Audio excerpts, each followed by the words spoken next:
अस्सलाम वालेकुम, क्या हाल है जी? ठीक हो? तबीयत ठीक है तो साढ़े दे पे यूट्यूब चैनल उस्ताद बिल्ला जी। उम्मीद करें सारे खैर खरीत रहो।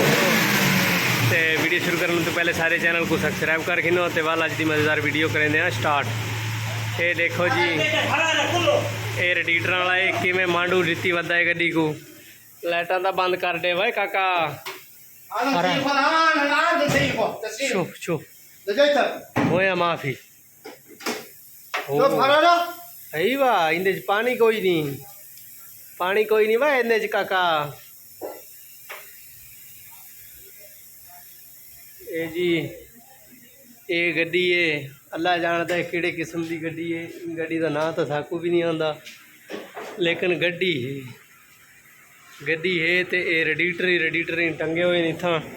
ये पानी है जिंदे विच रडीटर चेक करेंदा है, देख सकते हो तुसां। ते ये पठान की गड्डी का जनरेटर को ना काम करेंदा ही, इंदा हुणे जनरेटर की सैटिंग करके दिती है तो माशाल्लाह इंदा जनरेटर ही चल गया है, देख सकते हो तुसां। ते इड्डे एक दिल भर लगा पै आपे लाइटां बनेंदा पै, देख सकते हो तुसां। ये आपे लाइटां बनेंदा पै। ये सऊदी है, ये आपे लाइटां बना रहे हैं बनेंदा पै। ते ये वर्षा